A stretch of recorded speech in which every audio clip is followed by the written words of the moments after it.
Ya, mungkin kita kuliah tidak lama ya hari ini. Nanti silakan adik-adik diskusi. Nanti aku akan share buku kopi terkait dengan materi hari ini.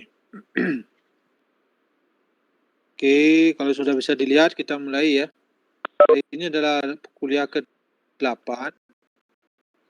Hari ini IKL ya harusnya ya.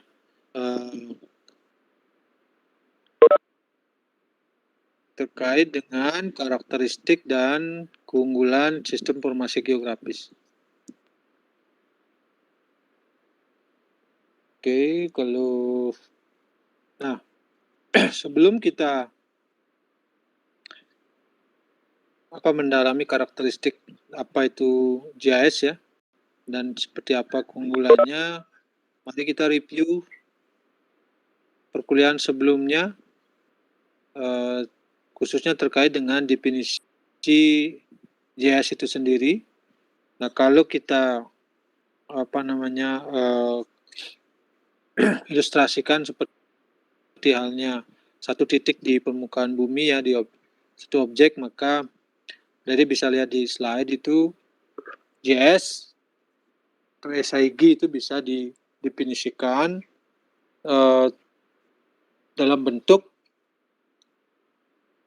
beberapa atau dalam bentuk istilah kunci ya, atau pertanyaan-pertanyaan kunci yang bisa kita berikan untuk mendefinisikan GIS itu sendiri. Yang pertama terkait dengan lokasi ya. Lokasi ini dalam artian koordinat. Jadi di mana itu ya, pertanyaan di mana objek tersebut. Ya, misalnya katakanlah ini salah satu objek pohon yang ada di belahan bumi utara ya. Nah, ini koordinatnya berapa dalam koordinat lintang dan bujur. Nah, berikutnya untuk menjelaskan terkait objek tersebut, maka ada istilahnya kita sebut dengan informasi ya, yaitu atribut dengan bentuk pertanyaan apa saja ya yang dapat mengindikasikan karakteristik objek tersebut. Nah, ini hal-hal yang perlu dipahami terkait dengan prinsip-prinsip dasar dari GIS. Jadi ini bentuk pertanyaan kunci yang bisa ditujukan apakah nanti suatu katakanlah informasi itu adalah informasi geografis, maka dua pertanyaan kunci ini harus sebagai syarat minimal harus dipenuhi ya. Nah, jadi posisinya atau koordinat, nah itu adalah informasi spasial atau informasi geografis yang harus dimiliki, dan berikutnya apa saja yang bisa menggambarkan objek tersebut, yang nanti tentunya tidak hanya informasi saja tetapi bermanfaat ya, berguna untuk mengambil keputusan. Nah, ketika satu titik objek ini nanti diintegrasikan dengan informasi lain, maka atau dikombinasikan dengan informasi lain, maka itu bisa disebut dalam istilahnya sistem informasi geografis. Nah, ini review definisi GIS dalam bentuk pertanyaan yang bisa kita susun ya, untuk mempermudah kita mengenali atau mengidentifikasi misalnya perbedaan sistem informasi pada umumnya seperti informasi manajemen dengan misalnya seperti informasi geografis. Oke, nah ini penting ya dipahami. Yang kedua, bagaimana kita memperoleh data-data tersebut? Nah, ini juga sudah kita bahas minggu lalu ya. Jadi ada beberapa metode yang bisa dilakukan. Adik-adik bisa nanti mencoba salah satu ini dalam kehidupan sehari-hari juga sudah sering dilakukan ya.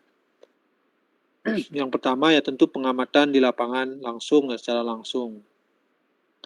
Nah, itu bisa diistilahkan dalam bentuk survei lapangan. Di apa itu survei lapangan? Survei lapangan itu adalah ya kita langsung datang ke lokasi, ke tempat objek yang mau kita analisis ya, dengan melakukan pengukuran fisik Jadi diukur panjang, lebar, kalau suhu ya berapa degree, terus kalau curah hujan, densitas dan yang lain ya. Nah, juga bisa dilakukan dengan pengambilan sampel. Jadi kalau bentuk informasi itu dalam poin gitu ya, titik itu suatu objek yang kecil atau yang individu gitu ya, bisa dilakukan dengan pengukuran. Nah, kalau dia dalam bentuk data yang luas yang sifatnya kontinu ya, maka pengukuran itu bisa dilakukan dengan istilahnya tidak bisa dilakukan secara utuh. Secara utuh itu tidak bisa diukur semuanya. Contohnya ya si surface temperatur misalnya atau salinitas. Jadi kita tidak bisa mengambil seluruh badan air kan, seluruh badan air di perairan itu, misalnya salinitas Teluk Benua gitu ya. Ini tidak bisa mengukur seluruhan gitu. Berapapun alatnya adik-adik tidak bisa kecuali ada nanti mungkin instrumen yang dikembangkan dalam bentuk scan ya, kayak model scan begitu, di scan seluruh permukaan. Nah, bisa jadi, tapi sampai saat ini agak kesulitan. Walaupun scan, tapi untuk area yang luas itu akan kesulitan, mustahil sepertinya ya. Oleh sebab itu dilakukan pengambilan sampel. Nah, berikutnya adalah pengambilan data non fisik juga bisa dilakukan dengan survei, tentu dengan instrumen-instrumen yang instrumen tertentu ya, misalnya kuesioner bisa dilakukan. Nah, ini contoh datanya data sosial, politik, ekonomi, dan budaya. Berikutnya sensus, ini bisa diingat kembali ya, ini sudah Bapak sampaikan minggu lalu. Sensus itu ada dia bisa apa istilahnya, seluruh populasi ya, seluruh populasi dilakukan pengamatan. Nah, ini sensus penduduk contohnya yang adik kenal ya, sensus penduduk, tapi sebenarnya tidak hanya penduduk, apapun adik bisa sensus, misalnya ya populasi ikan, vegetasi gitu ya.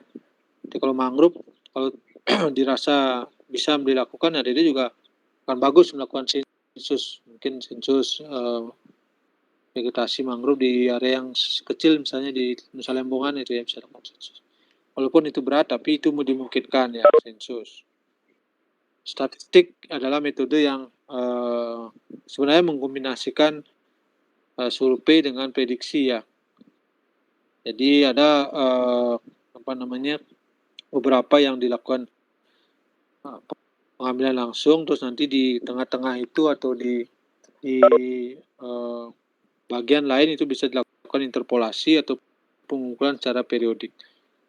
Nah, ini cara memperoleh data geografis. Yang ketiga, yang berikutnya itu ada tracking, ini sudah juga ya kan, tracking. Nah, ini contohnya ya kalau berbentuk line itu bisa dilakukan, atau berbentuk lintasan begitu, itu bisa dilakukan tracking, di track ya.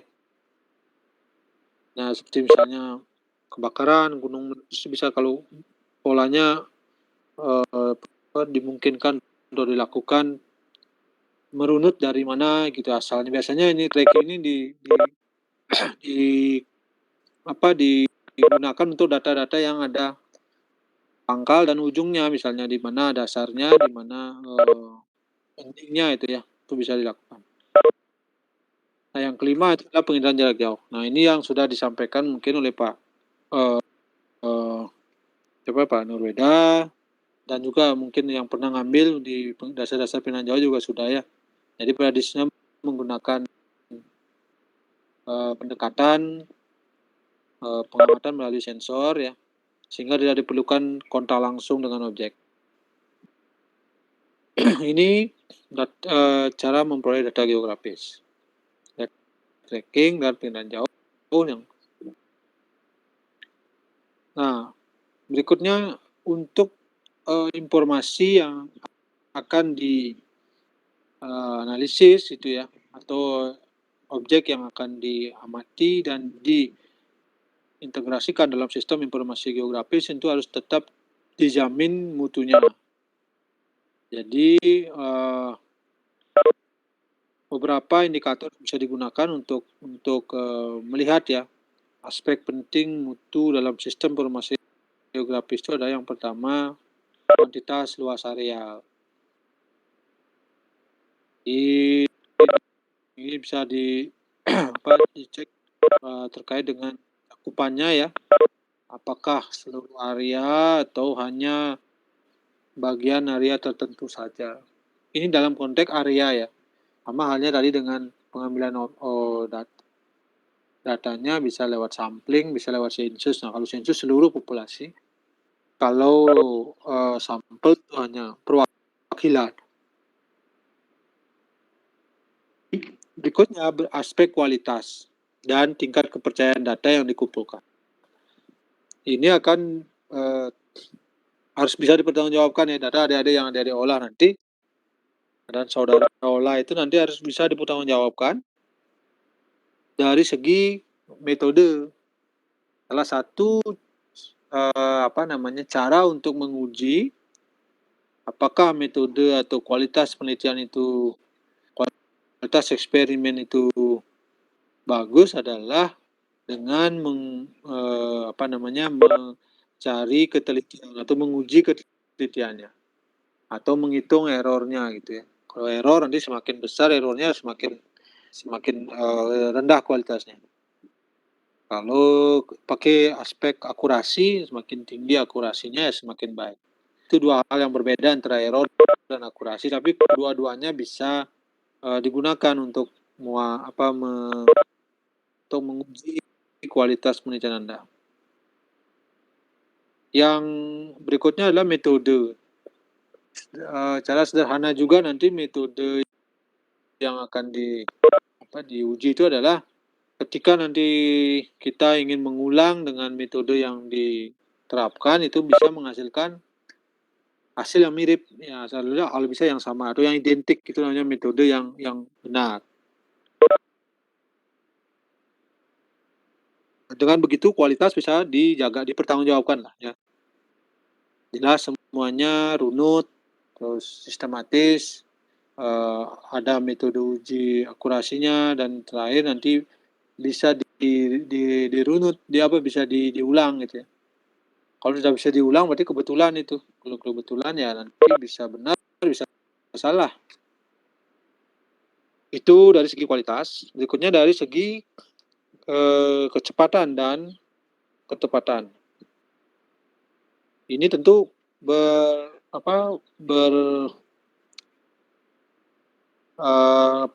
berkaitan dengan efektivitas. Kalau misalnya bisa dilakukan tapi lama sekali gitu ya sama aja ya. Jadi sama aja ke konvensional juga balik. Misalnya dalam memetakan garis pantai gitu ya. Walaupun pakai sistem informasi geografis tapi masih ada komponen-komponen yang diinput sebagian besar manual begitu ya. Ada manual dan dihitung juga dengan manual. Ada masih menggunakan MISTA, terus ada jangka sorong dan yang lain itu ya, apalagi datanya tidak format digitalnya juga hanya dalam format JPEG gitu ya, susah juga. Jadi sehingga oleh sebab itu perlu yang memang terupdate, yang cepat dan tepat ya. Itu aspek penting mutu sistem informasi geografis. Nah, berikutnya adalah terkait dengan nanti bagaimana ketika khususnya ini Bapak di bidang pesisir dan laut ya ini ya. Tentu ada beberapa hal yang perlu diperhatikan ketika kita mau menganalisis sebuah data ya. Jadi data itu sebenarnya tidak berdiri sendiri begitu, tapi nanti ada beberapa faktor yang dependen atau yang terikat dengan data tersebut. Bisa jadi data itu atau import objek yang adik-adik amati itu mempengaruhi variabel lain atau dipengaruhi oleh lingkungan sekitar. Oleh sebab itu nanti pendekatan analisis sistem informasi geografis yang diperlukan adalah pertama dengan analisis pasca spasial. Jadi selalu satu objek itu akan dibandingkan dengan neighbor-nya ya, dengan tetangganya, dengan sampingnya. Karena itu tadi berkaitan dengan juga ada resolusi ya, dan nanti skala itu yang penting. Berikutnya adalah analisis ekologi, secara ekologi ya. Nah, analisis ekologis ini tentu kaitannya dengan nanti kebermanfaatan data kita atau kebermanfaatan informasi. Kaitannya dengan manusia tentunya dalam hal ini dan lingkungan hidup yang lainnya. Jadi bagaimana nanti data objek-objek yang dianalisis itu bisa menjelaskan juga terkait dengan kontribusinya di dalam sebuah ekosistem. Nah itu kalau misalnya nanti menjelaskan tentang sisa surface temperatur begitu ya, nanti tentu informasi itu bisa dikaitkan dengan perubahan iklim misalnya, terus katakannya dengan bleaching gitu ya, di aspek di bawah permukaan, ataupun dari segi kemutahiran teknologi atau sensornya yang digunakan. Nah, berikutnya adalah analisis regional kompleks ya, atau analisis kompleks wilayah. Ini kombinasi dari analisis spasial dan analisis ekologi. Nah, jadi yang mana yang terbaik ya tergantung kebutuhan kita ya. Kalau memang hanya sebatas menjelaskan kita terkait dengan katakanlah pola penyebaran ya, atau faktor-faktor dan pola penyebaran suatu variabel yang akan dianalisis, itu tentu cukup spasial saja. Tapi nanti kalau kita ingin mengekspos terkait dengan bagaimana suatu objek tersebut bisa mempengaruhi bleaching misalnya ya, atau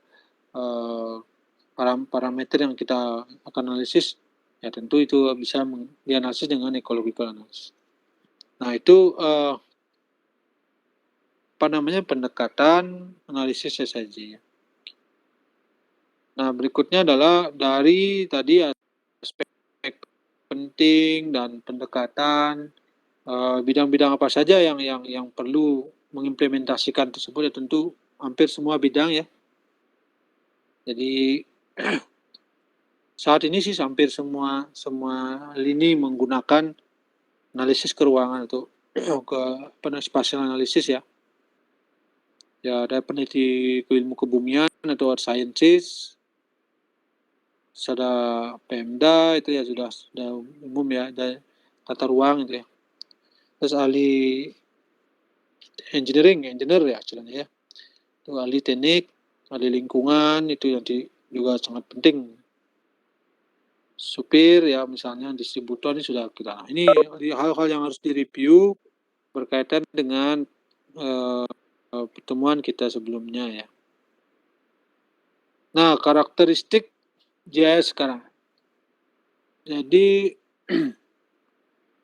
seperti apa karakteristik menonjol ya yang dapat nanti dengan mudah kita recognize ya. Oh ini adalah sistem informasi geografis. Oh yang itu adalah sistem informasi yang biasa atau bahkan bukan sebuah sistem informasi. Ya yang pertama tentu SIG itu biasanya ya umumnya harus melibatkan user yang sudah ahli atau para ahli atau pakar geografi, pakar spasial ya atau informasi dan komputer, dan ahli-ahli yang nanti berkaitan dengan objek yang akan dianalisis atau parameter yang akan dilakukan analisis ya. Kenapa ini penting? Karena tadi nanti ada beberapa yang harus beberapa langkah ya sebelum keputusan itu diambil, yang salah satunya adalah interpretasi ya. Interpretasi itu tentu kalau tidak pernah punya pengalaman atau pengetahuan terkait dengan data spasial itu akan sulit ya. Itu membaca peta aja akan bingung mungkin ya. Itu kemana itu? Itu apa? Nanti kalau sudah punya pengalaman bahwa simbol-simbol tertentu yang muncul dalam peta misalnya atau dalam katakanlah dalam sebuah tabular gitu, dalam atribut, itu akan mudah dan dia bisa mengelola data tersebut. Berikutnya adalah ruang lingkup ya, ruang lingkup masalah itu ada beberapa hal yang akan apa namanya uh, di satu yang akan dijadikan ukuran. Yang pertama cakupan, terus kualitas dan standar data, structure, model dan visualisasi data itu. Dan berikutnya juga ada koordinasi stakeholder, dalam hal ini adalah kelembagaan dan etika ya. Terus adalah pendidikan, pakar, expert system dan decision support system serta penerapan. Ini yang menjadi ciri umumnya atau karakteristiknya. Nah, yang berikutnya adalah perbedaannya dengan sistem informasi lainnya itu kembali ke definisinya, harus ada hal-hal yang menjadi dasar utama dalam membedakannya, yaitu ya karakteristik datanya sendiri ya, yaitu kalau sistem informasi geografis, data dikaitkan dengan letak geografis dalam bentuk tekstual maupun grafik ya, ataupun data-data numerik. Itu adalah data karakteristik SIG ya. Nah, ini contohnya misalnya katakanlah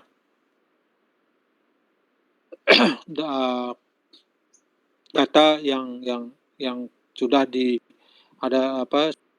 saat ini yang sudah ngetren ya, sudah sering dipublish gitu ya. Seperti Bapak ambilkan contoh sebaran misalnya katakanlah COVID-19 itu ya. Jadi karakteristik SIG itu pertama bisa merupakan dalam bentuk distribusi spasial itu ya. Seperti yang di kanan itu peta Indonesia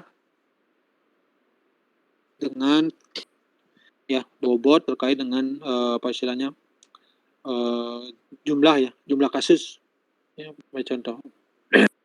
Nah, yang di kiri adalah tampilan itu juga data JS, itu tabular data.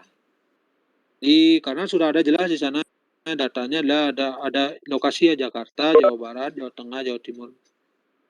Tinggal kita memilih yang mana lebih bagus gitu. Lebih bagus kita lebih cepat kita lihat, lebih informatif yang mana, dan yang mana nanti lebih mudah nanti di overlay lah istilahnya dalam JS ya, dengan data-data yang lain. Nah, itu pilihan kita sebenarnya. Tapi kalau Bapak sendiri ya pastilah yang memilih yang di kanan ya.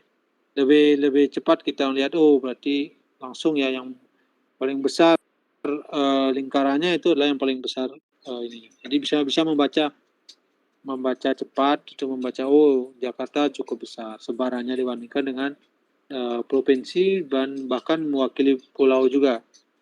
Jawa, Sumatera, Kalimantan, Bali itu yang lain. Nah, ini karakteristik jadi seperti itu ya. Atau bisa kombinasi keduanya. Nanti bentuk interaktifnya bisa berbagai macam tergantung selera sebenarnya. Makanya JS itu juga banyak seni masuk di sana ya. Nah, ini misalnya karakteristik yang lain itu kemampuan memanipulasi data ya dalam berbagai aplikasi. Nah, ini aplikasi untuk JS itu sekarang hampir banyak sekali ya. Dari software yang sederhana sampai dengan software yang advance, dari yang free akses sampai yang berbayar itu terus berkembang ya. Versi-versinya juga mulai dari versi 1.1 terus sampai sekarang ada, kalau QGIS itu ada versi 3 sekian. Kalau ArcGIS juga ada, ArcMap juga ada, Mapinfo, NP, Illuis banyak sekali ya. Tentu kalau mau mempelajari semuanya habis waktunya. Mungkin fokus satu-satu yang mana mau digunakan. Nah, dalam hal ini nanti kita akan gunakan QGIS. Kalau nanti ada praktikumnya dengan QGIS ya. Nah, tentu hal yang contoh di peta paling sederhana di depan itu ya di screen ya. Jadi bisa lihat beberapa informasi dasar dan informasi lokasi yang base map itu sudah bisa dikombinasikan ya, misalnya elevasi di sini contohnya ada Sarpis geologi begitu. Jadi elevasinya bisa dilihat dengan mudah ketika kita sudah paham bahwa ada bentuk color begitu ya, warna-warni yang nanti menunjukkan gradasi dari elevasinya. Itu dengan mudah kita bisa lihat ya. Nah, berikutnya nanti ada informasi lain yang misalnya katakanlah geoline seperti itu ya. Ada lakes itu danau seperti itu bisa dilihat dengan mudah dengan di sana. Dan itu bisa jadi kalau ini salah satu contoh data itu ada data glacier itu adalah data es yang hampir terbentuk dalam jutaan tahun yang lalu dan memiliki bentuk yang hampir sifat yang permanen ya, tidak mencair ya, terus seperti daratan gitu. Tapi lama-lama juga pada akhirnya karena climate change ini terjadi perubahan juga. Itu adalah karakteristik GIS ya. Nah, untuk aplikasi contoh-contoh aplikasinya mungkin kita skip dulu, nanti bisa sambil jalan adik-adik bisa praktikum juga dan melihat mereview paper ya. Nanti ada review paper yang bisa melihat aplikasinya bisa di sini, bisa di bidang kelautan, bidang pesisir, aquaculture, terus lingkungan, forestry, public health misalnya ya. Banyak hal ya. Nah, seperti kayak ini marketing juga bisa, terus emergency kan banyak sekali ya informasi dari yang dikembangkan dengan model sistem GIS. Nah, kalau ini contohnya environmental seperti ini, contohnya ya seperti apa efek global warming gitu. Nah, ini bisa dilihat aplikasinya dalam bentuk tutupan dari hutan, forestry ya secara global begitu ya. Nanti dengan memasukkan informasi tutupan vegetasi di seluruh dunia itu, maka itu bisa pertama dikaitkan dengan curah hujan gitu ya. Seperti apa curah hujannya, kedua seperti apa temperatur misalnya di sekitar itu, bisa dioperasi semua dan dikombinasikan. Itu terus ini public utility ya. Jadi ini contohnya bagaimana istilahnya sebuah desain dari sebuah aktivitas baru ya, apakah itu akan mengganggu fasilitas umum yang ada, itu bisa dilihat, dipetakan dan diberikan atribut. Jadi apakah di sana bisa aman atau mengganggu tidak aktivitas yang sudah ada, yang exist sebelum. Agriculture, terus ini bagaimana melakukan improvement terhadap produksi, itu bisa dianalisis ya, area-area tertentu yang produksinya meningkat, produksinya menurun. Nah, itu bisa dibuat dalam bentuk layer-layer baru. Terus ada marketing misalnya ya. Ini marketing bagaimana menghitung atau mengkampanyekan sebuah rencana bisnis gitu, tetapi dengan menghitung radius ya, berdasarkan ini ya data atau informasi terkait dengan populasi di sekitarnya. Nah, ini bisa dilakukan ya, ini contohnya misalnya pemasukan masyarakat di sekitar area yang akan direncanakan tanda bintangnya. Jadi dibuat klasterisasi pendapatan penduduk ya. Nanti bisa jadi bisa buat seperti ini juga. Dan ini juga sudah banyak di Indonesia datanya. Berikutnya adalah perencanaan, salah satu contoh perencanaan park apa istilahnya itu, kebun taman ini ya, taman lindung hutan lindung begitu, nanti kalau ada kita punya database-nya, terus kalau ada rencana pembangunan yang baru, nah itu bisa dianalisis apakah itu mengganggu atau tidak, atau apakah itu bisa direalisasikan atau tidak. Nah itu tergantung dari kelengkapan data yang kita sudah input di dalam sistem, dan itu bisa dianalisis. Fasilitas kesehatan misalnya, nah ini contoh aja yang diambil dari bukunya Esri begitu. Apakah komunitas di sekitar area pengembangan aktivitas baru itu misalnya berisiko terhadap penyakit, nah itu bisa juga dipetakan seperti ini. Ini contoh peta saja, tiada apa istilahnya, area-area yang tanda-tanda misalnya yang merah ini adalah hypoendemic gitu misalnya, yang poin merah, yang blue juga ada keterangan yang lain, dan lain ini juga menunjukkan pola sebaran potensi disease yang akan menyebar seperti apa prediksinya. Nah itu dianalisis dengan input-inputan data yang diintegrasikan di sebuah sistem yang disebut GIS itu sendiri ya. Real estate ya, ini pembangunan ya, ditambah dengan halnya di kita di Indonesia juga sudah menggunakan ini ya, penyelenggara tata ruang itu pasti menggunakan analisis berbasis analisis spasial, di mana sebaiknya dilakukan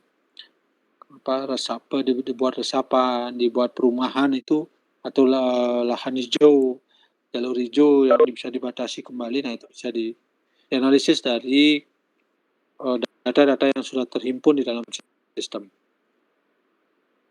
Nah, untuk emergensi ya, kalau di kita contohnya yang membuat peta ini apa namanya, peta rawan bencana ya, itu emergensi. Itu peta evakuasi ya, jalur evakuasi kalau tsunami atau gempa itu udah banyak ya. Ini contoh-contoh aja, itu bisa dibuat. Nah ini untuk contoh lain ya, kita bisa terkait dengan peta dari vegetasi yang ada di daerah urban gitu, contohnya mangrove gitu ya. Ini contoh sebaran mangrove yang ada di di Teluk Benua ya. Jadi bisa lihat nih, kita juga ada titik-titik pengamatan, bisa masukkan, bisa dibuat. Nah ini adalah contoh peta yang bisa dibuat.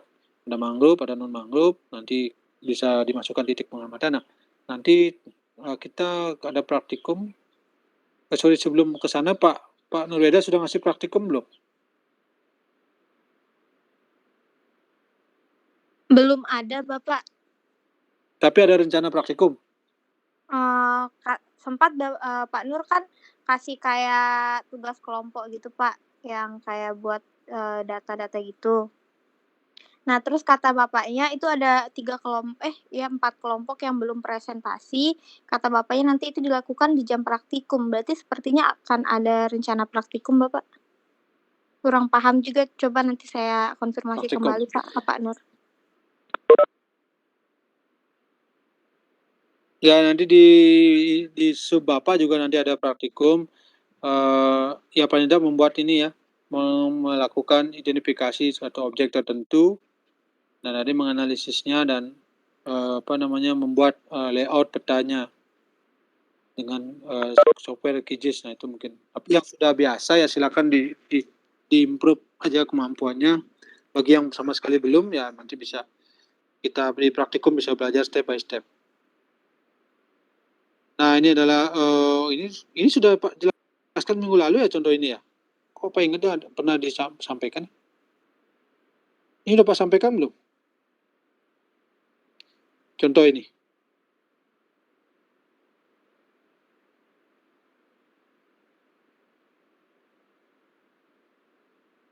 Ada yang masih ingat ini peta apa?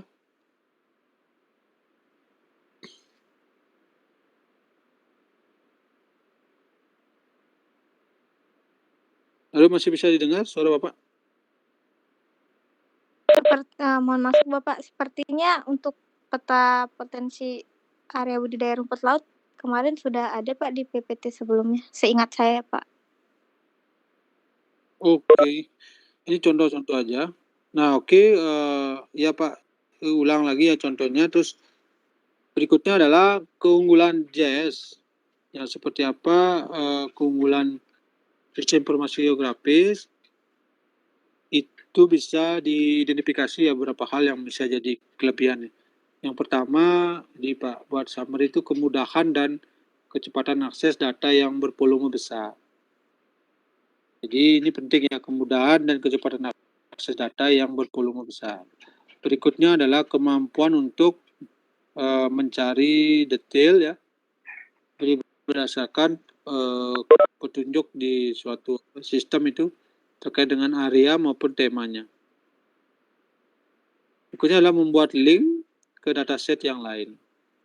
Ini juga penting, dan menganalisis karakteristik spasial dari data dan melakukan update data dengan cepat dan murah. Ini yang penting ini adalah update datanya ya.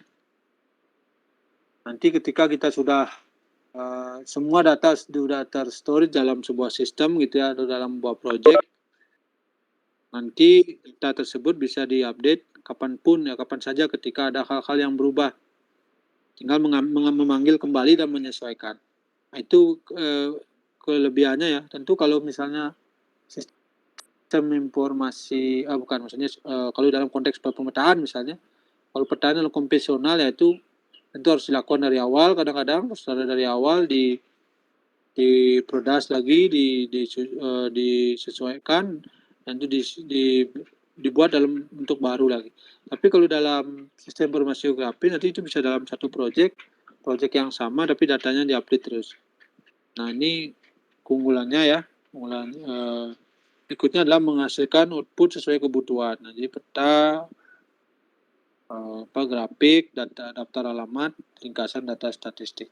Nah, ini output tadi misalnya kayak tabular data, ke grafik, dan termasuk juga dalam bentuk summary yang bisa diekspor dari data-data yang dianalisis di SIG. Nah, ini keunggulan GIS kalau dasarnya dari konteks, kemudahan dan kecepatan data. Di data yang tadi ya, di info yang geologi tadi, tentu ini bisa dimasukkan dalam bentuk satu sistem yang ini, base map, elevation, dan surface geologinya. Tapi kalau misalnya bukan dengan sistem informasi geografis, maka dari kita perlu zaman dulu lagi ada disket, gitu, ada drive gitu, compact disk begitu ya. Kita untuk menyimpan satu base map, satu data, elevasi, satu data, atau survei geologi itu data. Nah, ketika kita mau mengkombinasikan untuk kebutuhan tertentu, kita buat lagi satu data lagi. Kalau membuat kombinasi hanya dua, buat satu data lagi. Gitu. Buat dia satu folder dan satu mungkin jadi satu storage seperti ini. Ya, Erik sudah mengalami misalnya kalau sistem biasa ya, dalam bentuk sistem informasi biasa, tentu semua data itu akan tersimpan. Kalau sistem informasi manajemen itu akan tersimpan rapi seperti halnya GIS, tapi memang bedanya tidak ada kondisi informasi geografisnya. Tapi kalau dalam bentuk konvensional, sistem konvensional begitu ya, itu nanti banyak kepingan ini akan dilihat di meja. Ada tumpukan begini kayak zaman dulu lagi ya. Nah, 5 tahun atau 10 tahun yang lalu banyak sekali kita masih menggunakan mungkin 10 tahun ya. 10 tahun lagi sudah ada flash disk itu. CD mungkin 15 tahun yang lalu lah. 15 tahun yang lalu waktu Bapak kuliah S1 tuh masih ya baru masuk S1 disket masih digunakan. Pertama kali masuk S1 tuh masih menggunakan disket tuh 2001 itu masih ada disket, apa masih inget tuh. Disket yang kayak plastik itu, yang kalau rusak ya udah nggak bisa diapa-apain. Kalau rusak ya dibuang kayak sampah gitu ya, rusak udah dibuang. Berikutnya mulai berkembang CD ya. CD apa namanya itu, yang hanya bisa di apa istilahnya, di-write ya, bukan rewrite, di-write jadi 1 kali aja di-burn gitu. Jadi waktu itu, Bapak buat satu peta gitu ya, bukan peta sih, gambar gitu ya, karena penelitiannya bukan GIS, gambar tertentu, karena di fisika gitu ada Bapak menggambar rangkaian elektronika gitu ya. Jadi ya karena tahunya hanya satu sistem gitu, satu software udah di-burn, terus nanti gambar yang satu lagi kalau perlu di-burn lagi di tempat yang di CD yang berapa tahun berikutnya, mungkin 2 tahun, 3 tahun berikutnya berkembang ada CD apa itunya, writer gitu ya, jadi bisa ditumpuk lagi, tapi itu juga nggak menjamin sebenarnya. Jika kondisi tertentu nggak bisa ditumpuk. Ribetnya bukan main kalau dibandingkan dengan sekarang tuh pusing ya. Naruh datanya yang pusing dan takutnya nanti nggak ketemu data itu. Barulah lagi 2000 berapa, 2007, 2008, 2009 itu udah disk USB itu berkembang terus sampai sekarang, masih sampai USB. Tapi sekarang karena ada cloud, sistem cloud itu berarti USB itu udah jarang digunakan lagi. Nah, itu contohnya itu dari segi infrastruktur ya, tapi belum sistem infrastruktur. Contohnya seperti itu juga kalau di pemerintahan, kalau tidak terintegrasi seperti ini ya sama juga kasusnya. Simpan satu, rusak, buang. Simpan lagi, rusak, buang. Tapi sekarang ya tentu yang bukan tiga, ribuan kayak Google Map itu ya. Google Map itu kan ribuan layer ya, itu bisa Anda aktifkan hanya 1, 2, yang lain disembunyikan dulu, nanti bisa dimunculkan lagi. Itu contohnya, itu non-JS.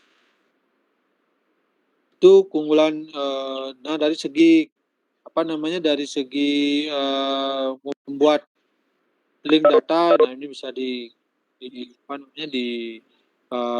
kombinasikan dengan sistem yang lain ya, data yang lain. Dan informasi yang lain bisa dimunculkan sekaligus di dalam atribut. Jadi satu area ini bisa berisikan banyak informasi ya. Jadi sehingga nanti terdiri dari banyak layer untuk data ini saja. Jadi satu yang kuning ini bisa banyak hal yang bisa dilengkapi. Ke samping ini nanti di kolom ini banyak, ada kelahiran, kematian, populasi dan yang lain, itu bisa dicek, dikombinasikan. Contohnya terus menganalisis karakteristik spasial. Jadi contoh aja ini ya. Jadi spatial question-nya jadi di bordernya di mana, apa saja yang membatasi atau menjadi batas daerah tertentu ya, atau provinsi atau kabupaten misalnya, itu bisa dicek. Jadi dan provinsi yang memiliki populasi terbanyak juga bisa dihitung. Ini menganalisis ya, jadi kita bisa memberikan query atau question untuk informasi atau meng-create informasi baru ya, dari satu atau lebih dari satu kombinasi data di sistem informasi geografis. Jadi adik-adik nanti atau saudara itu dengan mudah ya, dari inputan data nanti misalnya ada 5 atau 10 input, dari satu input mau diambil area mana sih yang, atau kalau di bidang kelautan, area mana sih yang pantainya berwarna putih gitu, nanti karena kita udah menginput secara geologi, data geologinya sudah diinput, tekstur pasir dan jenis pasir sudah diinput, nanti tinggal memanggil aja yang mana pasirnya putih atau pasirnya hitam, atau tipe pantai bertebing, tipe pantai landai, itu bisa dibuat. Kalau data, tapi syaratnya memang sudah data geografisnya dan atributnya sudah diinput sistem ya. Nah, untuk menganalisis karakteristik spasial ini contohnya ya, mungkin ini sudah ya Pak jelaskan contohnya sekilas. Ini lebih detail lagi, bisa didiskusikan sebentar kalau ada pertanyaan ya. Nah, nanti ini contohnya kalau untuk karakteristik spasial ya, area area dengan luasan tertentu itu bisa berbeda-beda, karakteristiknya bisa mudah. Menghasilkan output sesuai kebutuhan. Nah, ini bisa data bentuk layout begini atau deskripsi seperti ini, summary ya. Tabular tabel data dalam bentuk grafik yang di bawahnya itu bisa dibuat. Ini kelebihannya. Karena ketika data diekspor tuh bisa dalam bentuk banyak hal ya. Tidak hanya satu peta JPEG atau data tip gitu ya. Data SAP gitu. Nah, bisa diinput dalam bentuk diekspor dalam bentuk. Ini keunggulannya. Nah, itu mungkin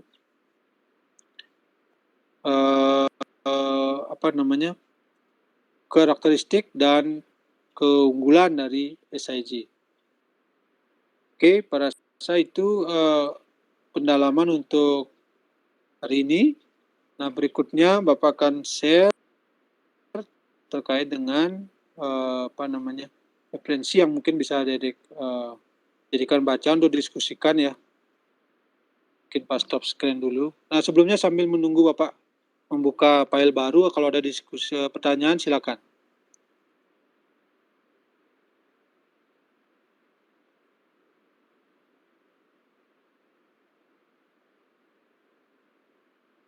Silakan kalau ada diskusi ya.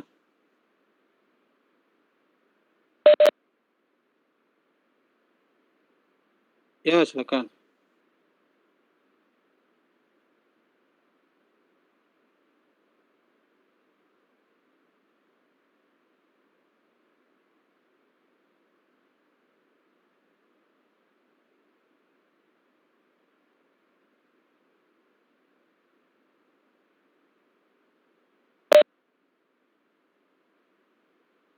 Bisa diulangi? Bisa diulangi Pak, kok nggak nangkep ya?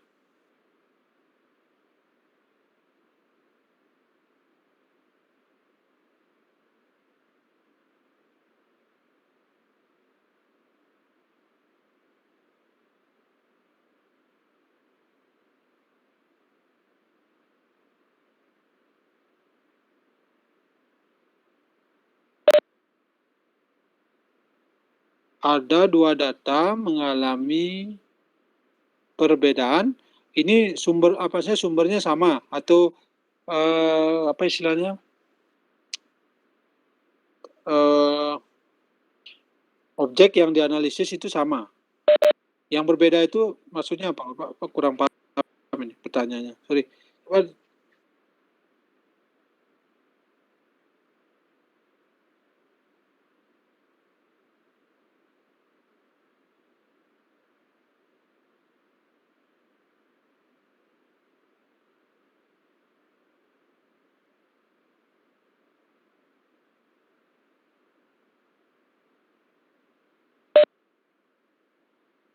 Oh, oke.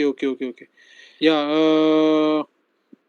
pertama bahwa yang dapat membuat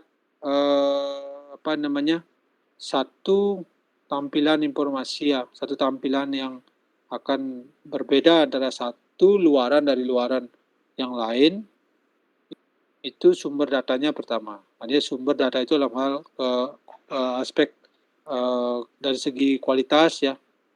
Katakanlah misalnya dari Google Map. Google Map itu dia menggunakan data berlapis. Data berlapis artinya ketika nanti dia membutuhkan untuk analisis RGB gitu ya, maka dia bisa menampilkan data satelitnya. Nah, data satelit dengan data yang di peta itu data itu berbeda. Jadi data satelit yang digunakan itu bisa berbagai sumber ya. Jadi misalnya kalau dia mau di zoom itu, kalau Google Map itu di zoom mulai dari global tuh mungkin data satelit yang berbeda, terus ditambah di zoom lagi akan meningkatkan resolusinya, itu kan data satelit yang berbeda sampai akhirnya adik-adik kalau melihat pada batas maksimum tertentu yang bisa membedakan objek di permukaan. Misalnya katakanlah kita langsung aja contoh ya, kita ke Google Map aja, tunggu sebentar.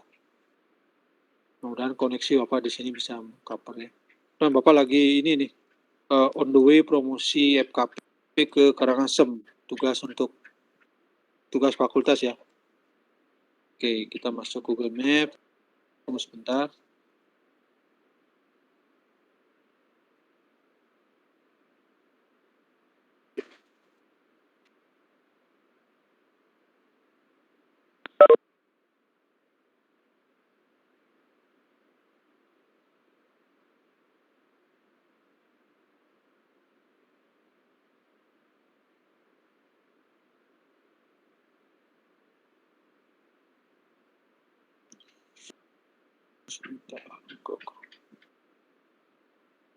Bisa dilihat di layar? Bisa ya adik-adik? Bisa Pak. Nah, ini salah satu tampilan ya, satu dari banyak tampilan dari Google Map. Ketika kita nanti mau mengekstrak data Google Map pada kondisi dengan coastline seperti ini, maka acuannya adalah sumber data yang digunakan itu adalah peta dasar yang sebenarnya bukan RBI, ini itu peta dasar dari Google-nya ya. Dia punya coastline global begitu. Nanti kalau peta RBI itu juga ada skalanya kan, skala 1 banding berapa. Itu RBI itu bisa lebih akurat daripada ini. Ini pertanyaan sangat ini. Nah, ketika kita zoom misalnya ini ya, ketika zoom gitu dia memiliki kalau hanya peta coastline ini kita bisa lihat tidak ada perubahan. Berarti ini adalah satu sumber coastline saja. Nah, sekarang kita coba uji dengan data tampilan dalam bentuk satelit misalnya. Nah, ketika dalam bentuk satelit, dia sudah di-overlay dulu dengan data coastline-nya, tetapi nanti informasi kalau kita minimize begitu. Nah, ini adalah data yang di-create oleh Google begitu ya untuk informasi awal terkait dengan bentuk topografi ya dari dam. Nah, ketika kita sekarang mulai zoom begitu ya. Nah, kita akan mulai melihat sebenarnya kita bisa lihat tampilan dari banyak satelit ya. Nah, ini adalah udah dalam bentuk data satelit tertentu. Nah, kalau kita lihat ini kan masih resolusinya ini masih resolusi moderat ya, resolusi rendah begitu. Nah, ini satelitnya berbeda. Bisa kita lihat dan di imagery-nya adalah menggunakan Terra Matrix gitu ya. Jadi ada satelit Terra. Nah, kita bisa lihat nanti satelitnya sampai nanti bisa akhirnya kalau Terra Matrix ini. Nah, ini contohnya imagery-nya adalah sudah berubah tadi Terra Matrix. Ini dia menggunakan satelit Airbus gitu misalnya. Bukan satelit data pengiriman jauh dari Airbus Cines. Ini adalah dari pesawat, foto dari pesawat. Tentu berbeda tampilannya. Nah, ketika nanti adik-adik katakanlah mendapatkan data ini di Google Earth, nanti bisa di request datanya ya. Pada posisi ini kalau membuat peta Bali, tentu resolusinya lebih baik, akan berbeda dengan ketika menggunakan data pada posisi data satelit. Katakanlah ini menggunakan data kalau nggak salah ini kombinasi antara Landsat dengan beberapa data yang lain. Dengan spot ya, kalau lebih akurat lagi di spot. Tapi memang dibentuk dalam bentuk. Nah, ini Landsat ya. Ini Landsat kombinasi ada data Airbus, data satelitnya ada data Landsat dari Copernicus, dan untuk foto-fotonya adalah dari beberapa dari Airbus. Nah, ini kombinasi pada posisi ini sumber datanya adalah satelit juga ada Airbus juga. Yang tadi murni dari Airbus, hilang Landsatnya karena apa? Karena Landsat sudah tidak capable untuk mengamati selevel ini. Nah, ini kan disusun dari banyak layer ya. Bisa dipahami, itu tadi Stanley ya? Apa siapa? Stanley ya?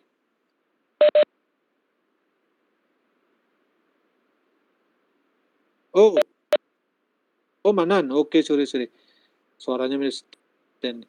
Ini Manan ini ya, kenapa itu yang pertama sumbernya, yang kedua tentu ininya sistemnya.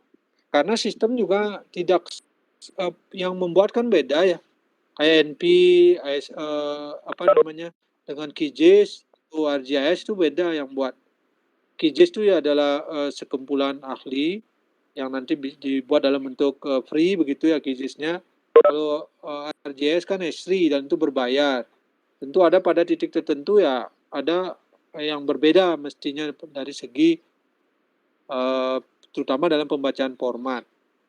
Nah, di sistem juga sumber datanya ini ya banyak ya, coba Bapak masuk ke QGIS dulu sebentar. Oke, sebentar. Oke.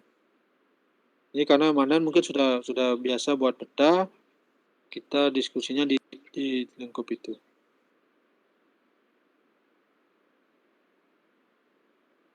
Tunggu sebentar Pak, harus aktifkan QGIS. Aduh. Oh, ini ya. QGIS Bapak ini tunggu sebentar. Oh, dia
Oke, bisa dilihat ya. Yang agak berat sih. Bisa dilihat di depan. Di screen. Bisa, Bapak. Udah. Ini renderingnya kadang-kadang lama ya. Makanya kalau praktikum itu harus live luring kalau bisa. Nah, ini contohnya. Contoh peta yang Pak input misalnya ya. Jadi di salah satu software QGIS misalnya akan kita pakai itu ada beberapa database yang menyediakan dengan kualitas yang beda-beda tentunya ya. Misalnya Pak Set tadi katakanlah kita masuk dari Google Map itu bisa dari sini. Yang pasti OpenStreetMap Bapak sudah, terus misalnya kita bisa dari Bing juga bisa, sorry. Dari Bing juga bisa ya. Oh ini contohnya dari OpenStreetMap yang nomor yang di bawah ya. Nah ini adalah kondisi Indonesia. Kalau kita misalnya kita masukkan peta coastline dari Indonesia gitu dari PIG akan seperti ini. Nah tentu ada beberapa yang tidak match petanya ya. Seperti misalnya ada beberapa di sini di Halmahera gitu ya. Kalau kita lihat lebih detail nanti ada yang beberapa yang meleset. Nah, di sini kita ada beberapa area yang tidak pas begitu. Tapi kalau memang peta IDN ini memang sudah disinkronkan atau OpenStreetMap ini memang bahkan hampir bagian yang sama dari yang digunakan, maka itu mungkin hasilnya akan sama.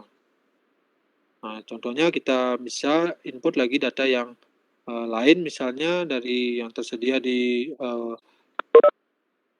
web ya, web. Jadi kita misalnya Bing misalnya, ini Bing juga punya misalnya katakanlah road ya. Oke, nah ini Bing. Ini Bing. Seperti ini. Nah, kalau kita model produknya seperti ini ya. Ini bisa kita nonaktifkan kalau mau menampilkan Bing saja. Hasilnya seperti ini. Yang lain ketutup ya. Jadi ada beberapa produk yang ditambahkan. Misalnya kalau kita lihat ini nama ininya apa, nama kota itu beberapa sudah diisi untuk skala ini. Kalau misalnya hanya Indonesia saja, kalau kita nonaktifkan misalnya OpenStreetMap-nya ya, kita belum memiliki atribut nama. Itu ini bisa ditampilkan ya, karena memang ininya sudah ada di sini, sudah ada atributnya. Kalau kita lihat apa namanya atributnya sudah ada di sini nanti dalam bentuk data-data yang bisa ditampilkan misalnya katakanlah kabupaten atau provinsi seperti itu. Nah, perbedaan sumber inilah yang memungkinkan nanti kita ketika menggunakan dua sumber yang berbeda untuk tujuan yang sama itu bisa berbeda hasilnya. Ini misalnya dari Bing, nanti kalau ada Bing seperti ini, kalau kita apa namanya Bingnya kita sedikit, kita pasang di ini Indonesia di atasnya. Nah, tentu ada beberapa perbedaan, tapi tidak banyak karena memang dia sudah menggunakan hampir rujukan yang sama. Nah, misalnya di sini kan ada masih putih-putih ya. Ini kalau ada dilihat, ini ada area yang tidak tercover di Bing. Misalnya ada tadi, sorry, ini renderingnya main-main ya. Mudah-mudahan ketangkap ya. Mudah-mudahan terlihat tadi. Petanya terlihat nggak? Nih, nggak bisa nih. Kenapa? Nah, ini renderingnya lama. Nggak tahu ini. QGIS Bapak agak lambat sedikit. Ya, itu secara garis besar ya. Nanti ada akan menggunakan QGIS. Silakan apa namanya? Nah, ini hard disknya apa? Ada full ya. Oke, kita stop aja dulu. Nah, itu mana ya? Bisa dari sumbernya, bisa dari software atau bukan software, apa sistemnya. Sumber dan sistem itu berperan. Nah, tentu usernya juga berperan. Tapi kalau acuannya sama, saya rasa user bisa mengikuti dengan mudah. Itu mungkin Manan. Yang lain silakan kalau ada ya.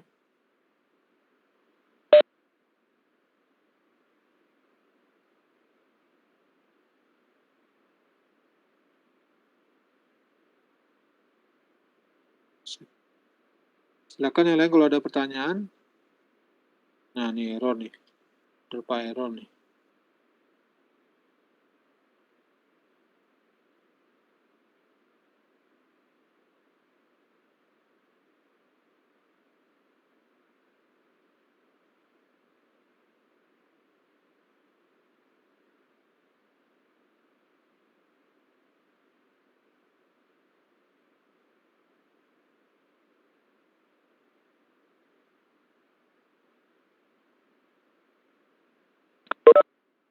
silakan yang lain Pak Tung, kalau ada diskusi ya.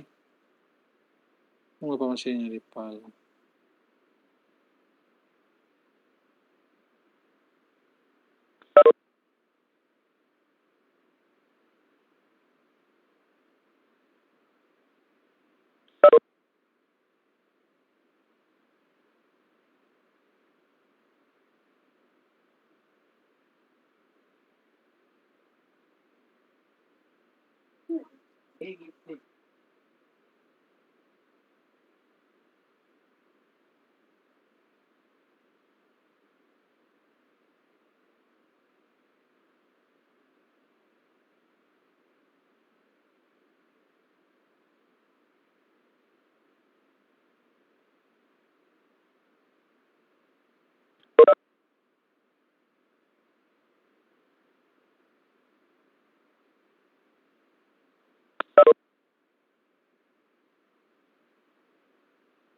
Oh, di Webex nggak bisa share file ya? Webex bisa share file nggak?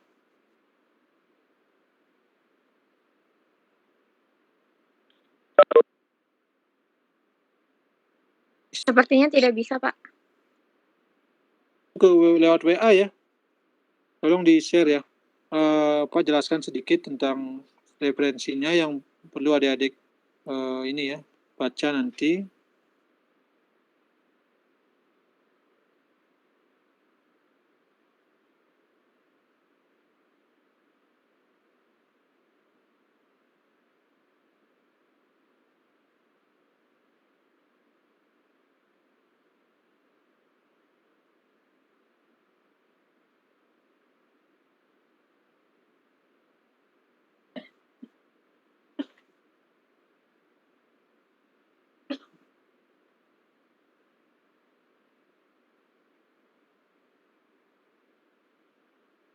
Bisa dilihat ya.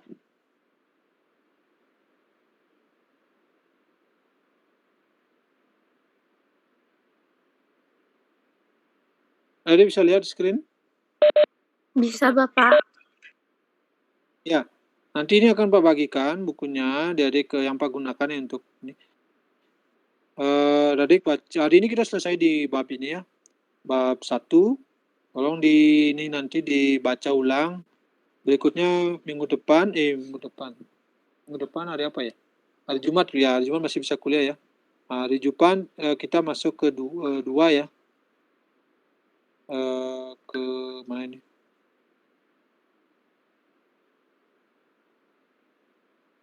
Oh sorry, tadi sudah representasi Word sudah.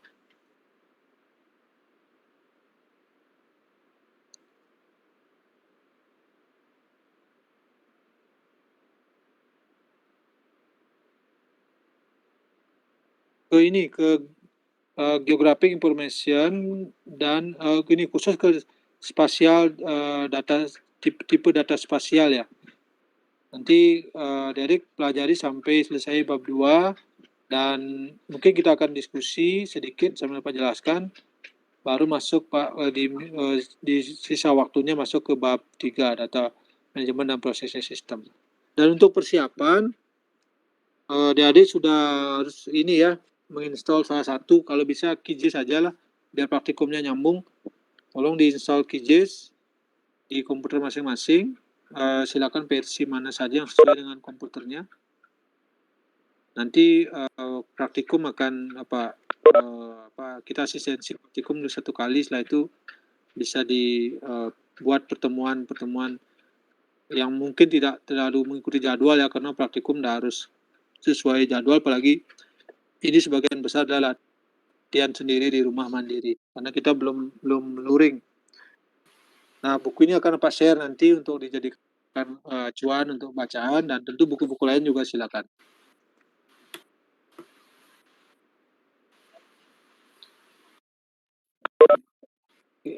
Ini sudah. Silakan kalau masih ada pertanyaan ya, Bapak diskusi. Pada saat itu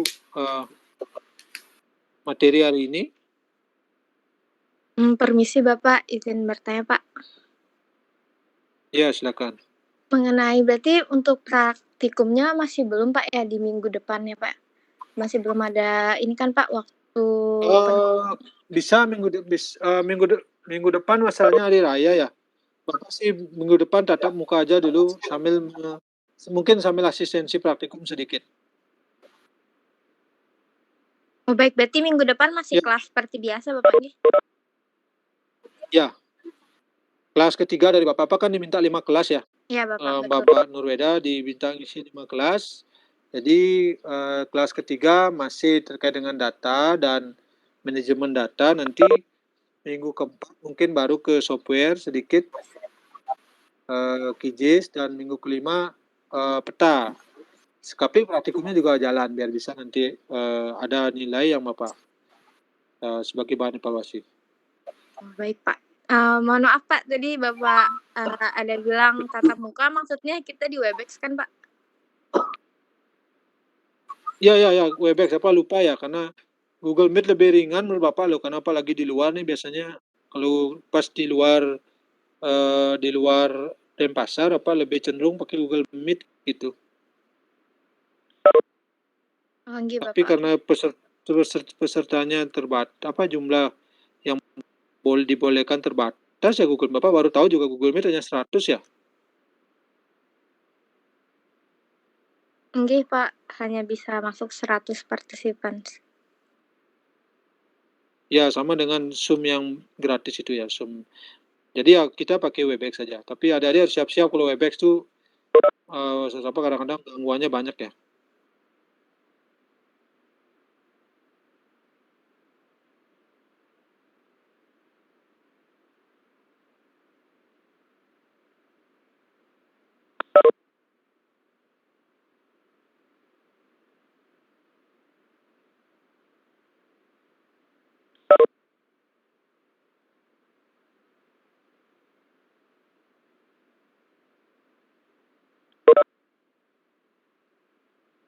Silakan kalau ada diskusi atau pertanyaan.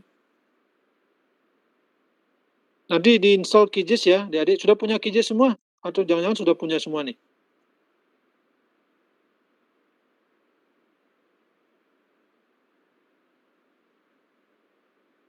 Belum Pak, masih download. Oh masih download, oke.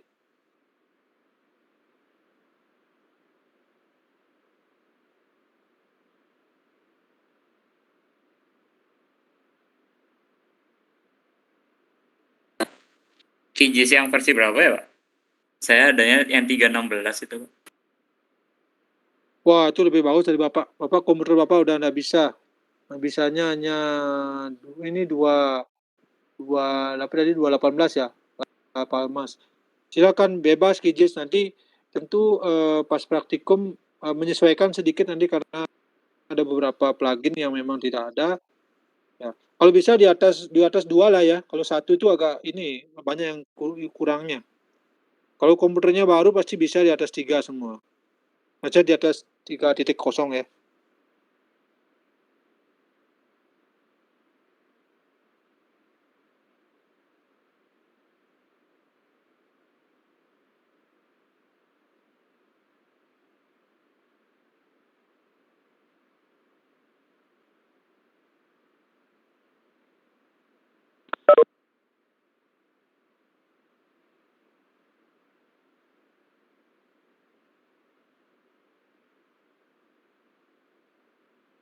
Oke, ada lagi?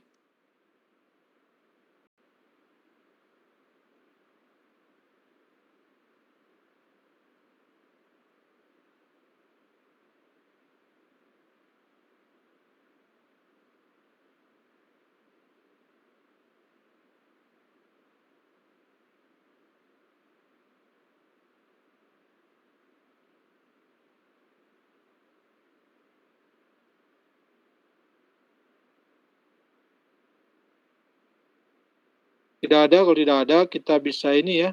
Kita bisa akhiri perkuliahan hari ini.